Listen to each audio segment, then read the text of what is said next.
Hey YouTube, this is the Robinhood Investor. I hope you had a great week of trading. As always, I really appreciate your support. So if you like this video, give it a thumbs up. And if you want to learn about investing, subscribe to this channel. Today I wanted to provide an update on my Robinhood portfolio.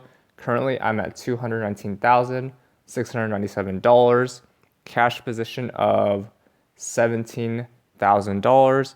I also have another $30,000 in a high yield savings account so I can easily deploy into the market when there are opportunities to buy. Most of my portfolio is in US equities, and the market has been very volatile due to all the uncertainty. Let's take a look at my portfolio, scrolling down a bit. My largest position is Vanguard S&P 500 ETF, VOO, makes up 16.57% of portfolio, or $36,408, down 7%. Next is Vanguard Information Technology ETF, VGT.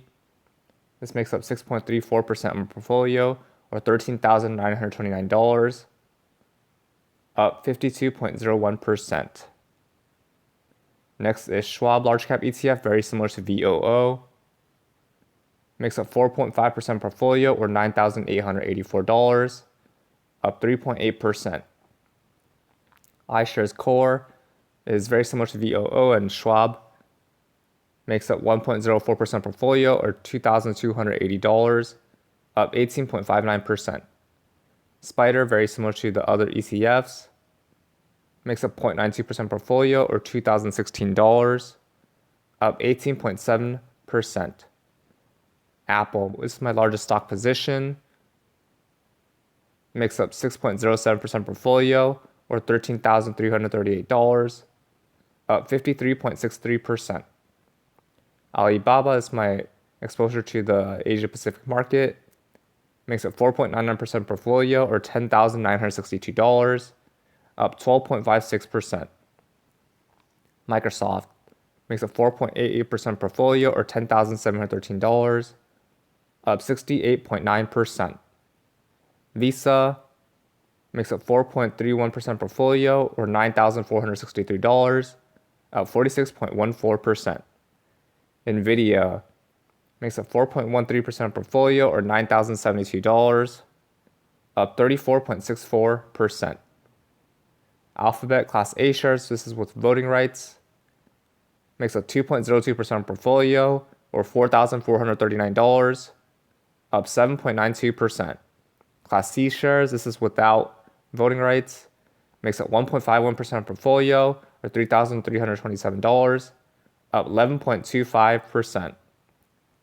Amazon makes up 3.45% portfolio, or $7,588, up 59.82%. Tencent, this is another Asia Pacific play, makes up 3.37% portfolio, or $7,400, up 12.81%. Johnson & Johnson makes up 3.25% portfolio, or $7,134, down 5.05%. Facebook makes up 2.34% portfolio, or $5,150, down 6.47%. Facebook, I've been adding more positions just because I think it's a good long-term play.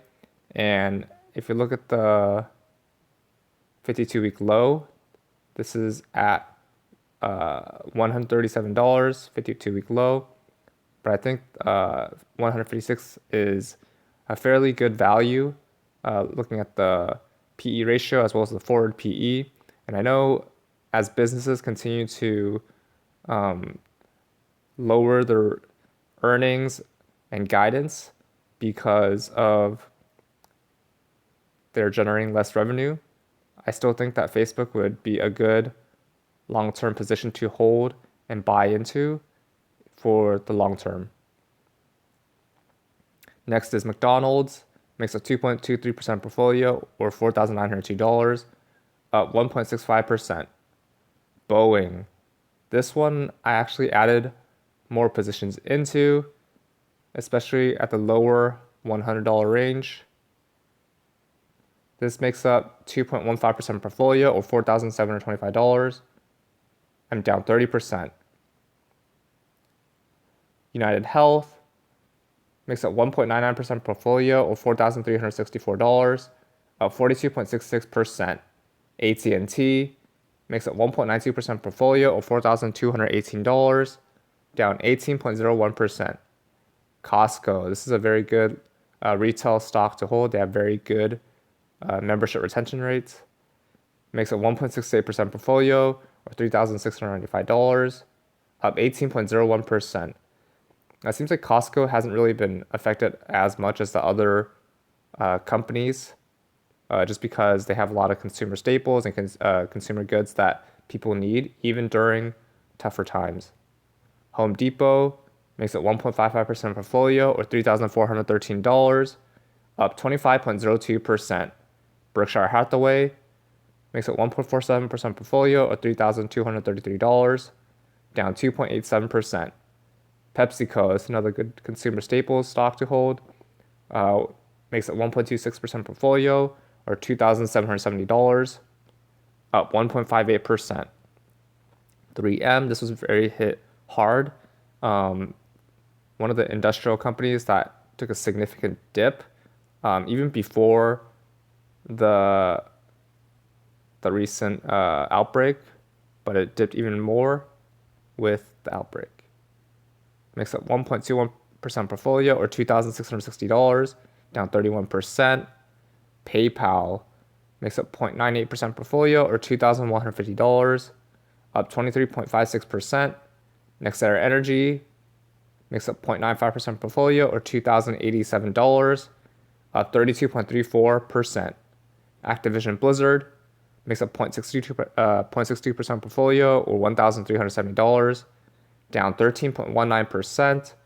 Taiwan Semiconductor Manufacturing Company makes up 0.53% of the portfolio or $1,172, up 7.68%. Baozun, which is a Shopify of China, makes up 0.54% portfolio or $1,188, down 26.39%. Baidu, which is the Google of China, makes up 0.49% portfolio or $1,068, down 47.33%. Constellation Brands makes up 0.19% portfolio or $425, down 35%. Iqiyi, which is kind of like the Netflix or streaming service of China, makes up 0.17% portfolio or $372. This is down 38.59%. Vanguard Mega Value ETF makes up 0.65% portfolio or $1,429, down 2.49%. Vanguard Consumer Discretionary ETF makes up 0.73% portfolio or $1,600, up 17.78%. Vanguard Healthcare ETF makes up 0.66% portfolio or $1,439, up 23.51%. Vanguard Industrials ETF makes up 0.45% portfolio or $989, down 9.76%. So that's all my Robinhood portfolio. I plan to continue holding these stocks and ETFs and buying more stocks, preferably a good balance between dividend-based stocks and growth stocks. And I also plan on continuing increasing my cash position, currently at $17,000 in my Robinhood account, and I have another $30,000 in a high yield savings account so I can easily deploy into the market when there are opportunities to buy. That's all in this video. What's in your portfolio? Comment down below. Remember to use my referral links below. Both of us get $20 for using personal capital or a free stock for using Robinhood. If you like this video, give it a thumbs up. And if you want to learn about investing, subscribe to this channel. See you in the next video.